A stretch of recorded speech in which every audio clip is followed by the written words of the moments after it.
Muraho neza nshuti bavandimwe bo kuri Iga Time. Uyu munsi tugiye kuvuga ku gihugu cya Tanzania, igihugu cyavuzweho byinshi mu mpera z'ukwakira mu mwaka wa 2025 nyuma yuko Perezida Samia Suluhu Hassan atangaje ko yatsinze amatora ku majwi arenga 97%.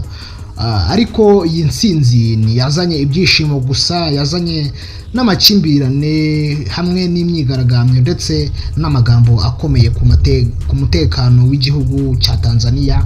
Samia Suluhu Hassan yabaye perezida wa mbere w'umugore muri Tanzania mu mwaka wa 2025 asimbuye nyakwigendera John Pombe Magufuli. Yagaragaye nk'umuyobozi wicisha bugufi ariko wibanda ku mahoro no guteza imbere uburinganire. Mu myaka 4 ishize yashoboye kubaka isura nshya ya Tanzania ku rwego mpuzamahanga, ariko kandi abamunengaga bavugaga ko yagumanye imbaraga nyinshi mu biganza bya leta, bityo ibyo bigatuma abatavuga rumwe n'ubutegetsi batabibonamo urubuga ruhagije rwo gukiniramo, kubera ko nyine ntabwo bavuga rumwe n'ubutegetsi bwe. Tugarutse ku byaranze amatora yabaye ku itariki 29 Ukwakira 2025, ariko mu byumweru byabanje amakuru yagaragazaga ko abatavuga rumwe n'ubutegetsi benshi bari batemerewe kwiyamamaza. Benshi ntabwo bari bemerewe kwiyamamaza. Komisiyo y'amatora yatangaje ko Samia Suluhu Hassan yatsinze n'amajwi 97.8%, bivuze ko nta bwumvikane bwabayeho hagati y'abakandida bandi.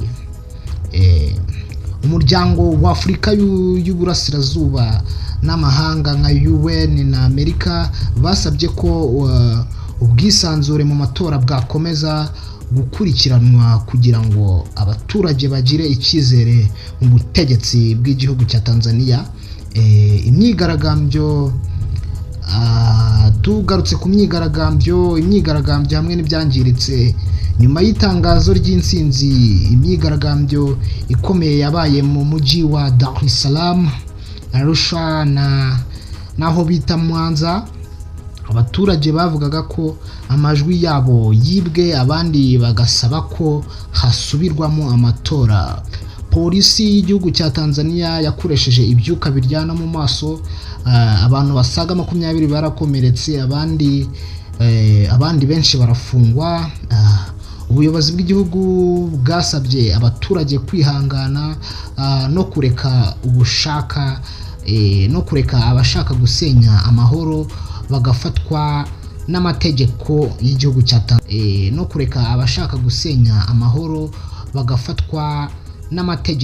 y'igihugu cya Tanzania. Abasesenguzi bavugaga ko intsinzi ya Samia Suluhu Hassan ifite ubusobanuro bubiri. Ku ruhande rumwe ni intsinzi y'umugore w'umunyamuryango wa CCM ushaka kubaka igihugu gitekanye, ariko ku rundi ruhande ni ikimenyetso cy'uko urubuga rwa politiki rugihina, kandi abaturage bamwe batinya kuvuga ibitekerezo byabo nk'uko babyifuza n'uko babishaka. Umwe mu banyamakuru bo muri Dar es Salaam yabwiye ibinyamakuru nka Tanzania ko Tanzania yatsinze amahoro, ariko ishobora kuba yatakaje ijwi ry'abayivugira. Ishobora kuba yararitakaje. Iyi myigaragambyo rero yateje igihombo gikomeye mu bukungu, cyane cyane mu myidagaduro no mu bucuruzi bw'abikorera.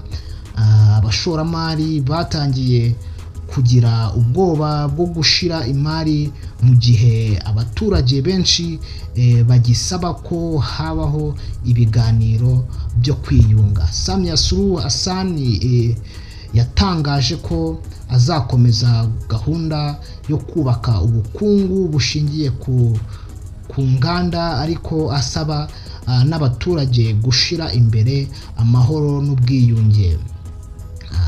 Mu by'ukuri intsinzi ya Samia Suluhu Hassan ni ikimenyetso gikomeye mu mateka ya Afurika, umugore wongeye gutsindira kuyobora igihugu gikomeye nka Tanzania, ariko nanone ni isomo riremereye ku buryo amatora agomba gukorwa mu mucyo no mu bwisanzure.